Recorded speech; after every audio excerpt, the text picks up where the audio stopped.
chiesto con molto rancore i nostri relatori che poi vi presenterò e che ringrazio. Abbiamo relatori oggi davvero molto impegnati, molto conosciuti per il lavoro che hanno fatto e stanno facendo sulle migrazioni nazionali. Ho chiesto di stare nei 20-25 minuti, so che piace anche a me, ma insomma vi chiedo davvero questa cortesia. Forse abbiamo sbagliato a chiedere 4 relazioni, ma temi erano davvero molto importanti. Grazie a voi di essere qui. Noi eravamo qui anche il 6 maggio dell'anno scorso, mi pare che siamo molti di più. Grazie in particolare alla dirigente dell'Istituto Mazzarotti, Anna Duvedon, che ci ospita ormai da parecchi anni, siamo, come dire, non dico clienti perché non è vero. Ospiti fissi? Ospiti fissi, sempre, abbiamo sempre molta accoglienza e molta cordialità. Grazie Anna, ti invito per un saluto.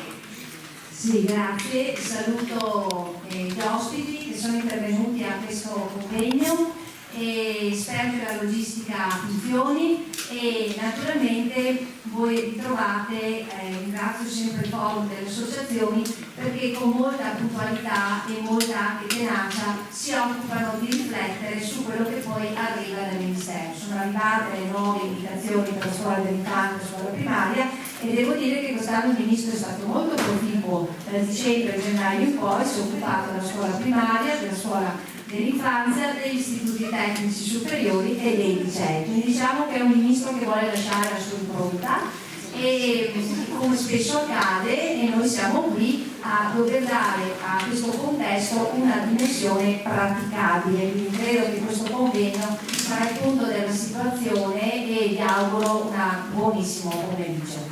Grazie. Grazie. Io sarò molto breve perché i contenuti li abbiamo affidati ai nostri relatori che ringrazio ancora.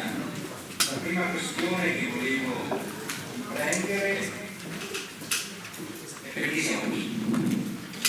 Il 6 maggio dell'anno fa eravamo qui con il professor Fiolin in presenza, il professor Brusa in coordinamento, 2 nostre socie, Renata Tranchina e Corrado Bruzzo, hanno fatto le altre 2 comunicazioni, stavamo riflettendo insieme sulle indicazioni nazionali che erano uscite 2 mesi prima.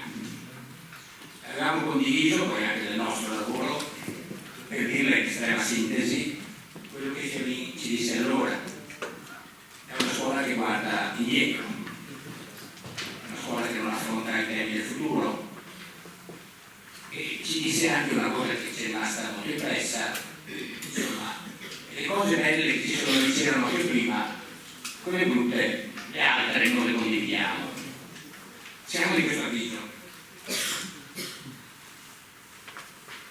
Come è successo qualcosa in questo periodo? Già prima c'era stata la consultazione farlocca, falsa, mi pare che il Ministro ci sia affezionato, perché anche sui documenti del secondo ciclo sta facendo la stessa cosa, non gli interessa l'opinione della scuola. Fa un questionario, vi dice ditemi sostanzialmente se siete d'accordo o se siete d'accordo. Questo è. Allora si mossero le associazioni professionali, le associazioni scientifiche, tante, per dire che quelle indicazioni non andavano bene. Ci sono stato il parere del Consiglio Superiore della Pubblica Istruzione, in gran parte inascoltato, 2 pareri del Consiglio di Stato, che è intervenuto anche pesantemente, non li riprendo, ma ci sono dei passaggi importanti, in uno di questi per esempio il Consiglio di Stato ha ricordato a chi è scritto quel testo che la Costituzione dice delle altre cose, non dice tutti i cittadini hanno diritto all'istruzione, dice tutti, è una distinzione non da poco.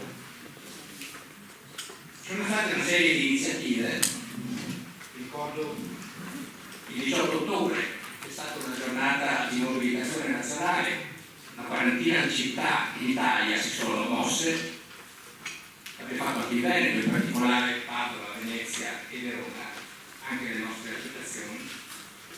E è successa una cosa che ricordavo prima, si sono mossi anche gli insegnanti, uso questa formula usuale ma chiara, dal basso.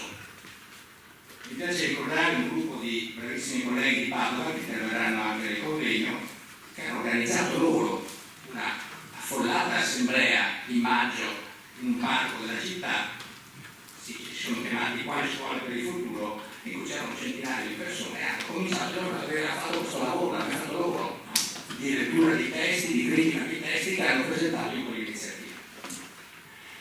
C'è un problema, anzi un paio che dobbiamo dire per essere onesti intellettualmente. Non siamo riusciti a coinvolgere tantissimi docenti, non è vero che in tutte le scuole si sono mobilitate, ci sono state delle cose importanti che vanno sottolineate, che vanno evidenziate, ma insomma non si può dire che tutta la scuola italiana ci sia stata un'attività e non siamo riusciti a coinvolgere abbastanza i genitori, per esempio, pure sono direttamente interessati. Qual è stato l'esito di tutta questa iniziativa?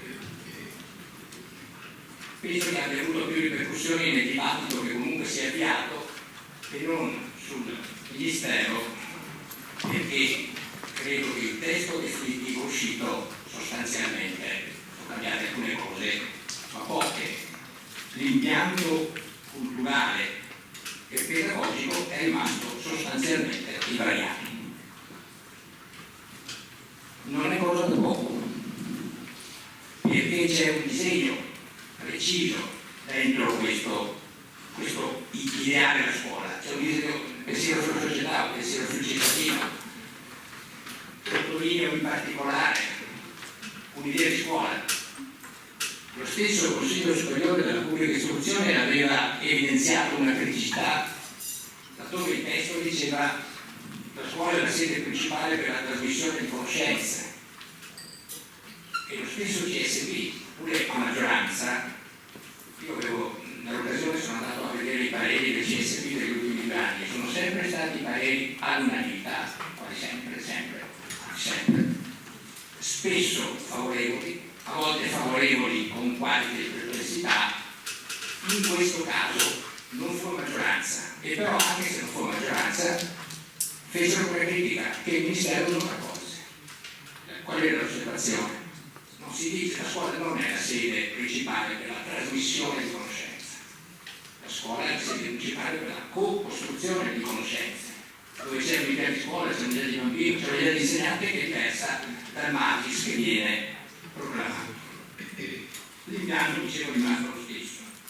E lo confermano 2 cose fra le tante. Se ricordate cosa scrive il Ministro sul sito del Ministero quando pubblica le indicazioni nazionali e dice si volta pagina, scritto così, si torna a, è scritto così.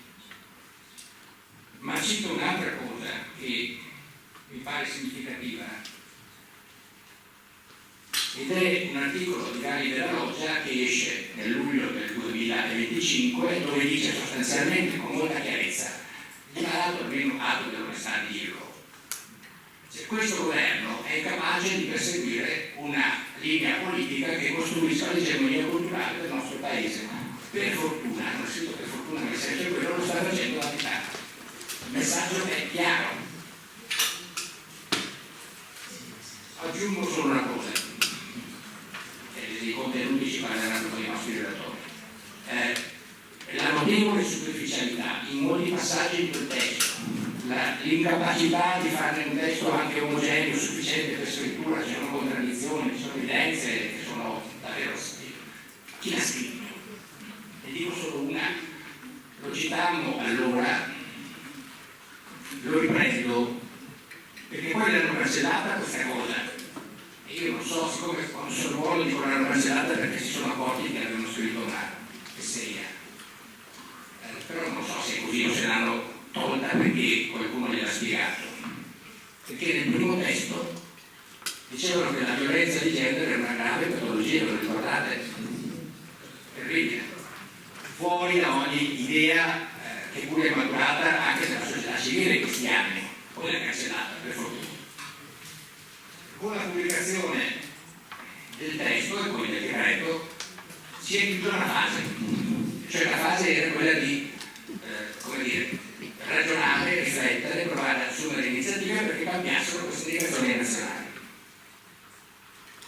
Adesso le scuole sono impegnate nel curriculum.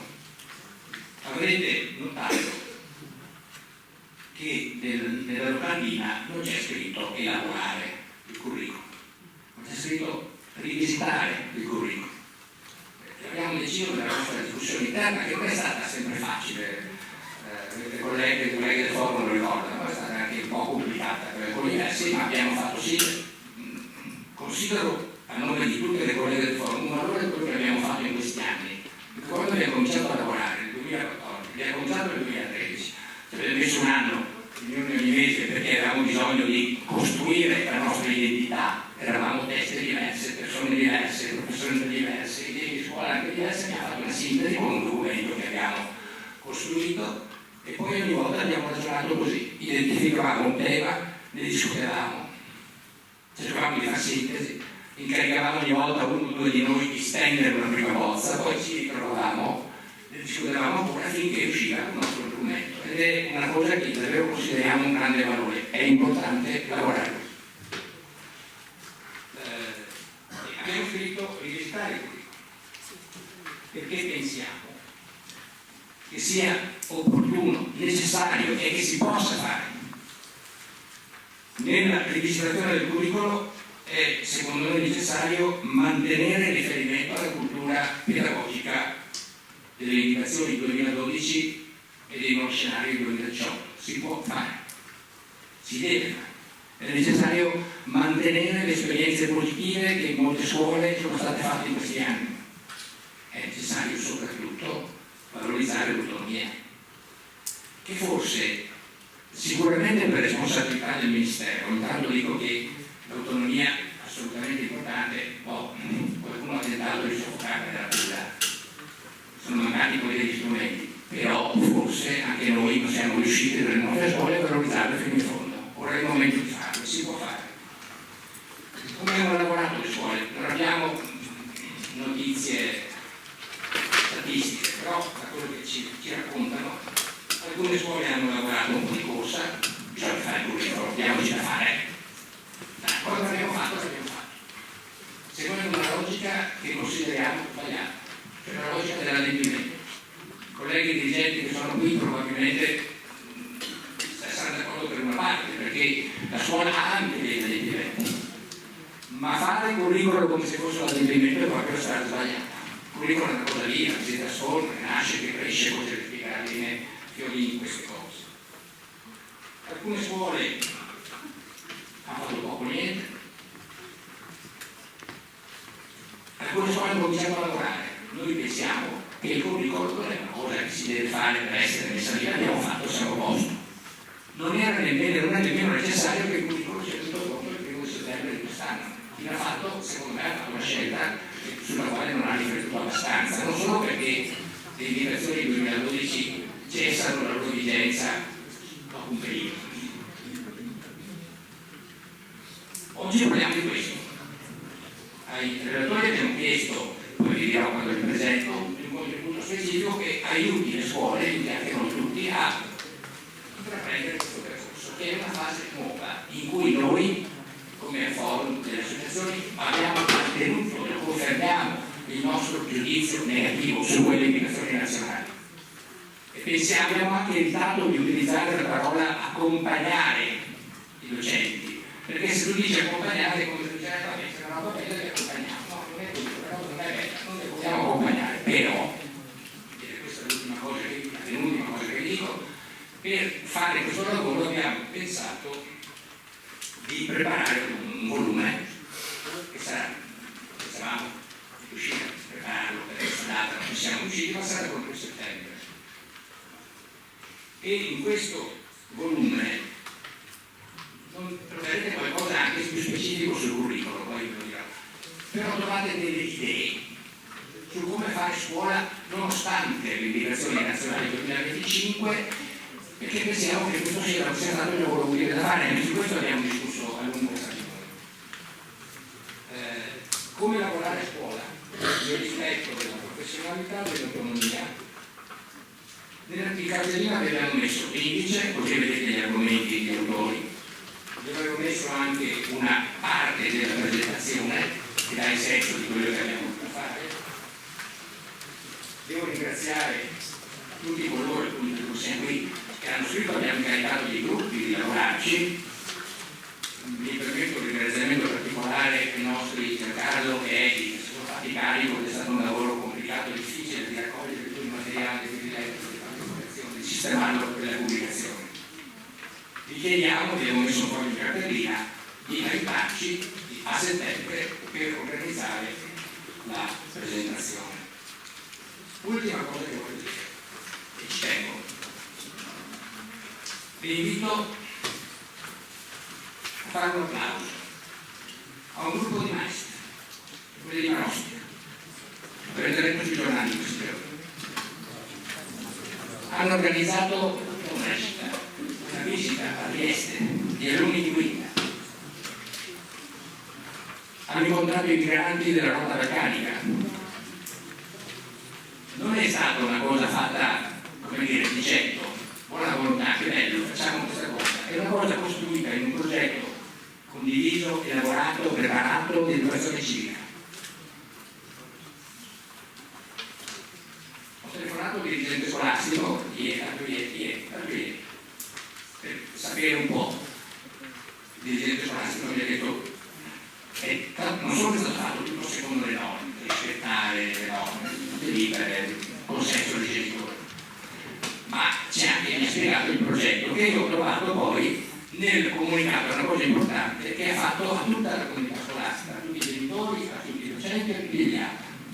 Io ho proposto di pubblicarlo sul sito perché mi pare bello che abbiamo consigliato di farlo ancora oggi, perché è davvero un bel testo in cui il dirigente sta dalla parte di queste maestre.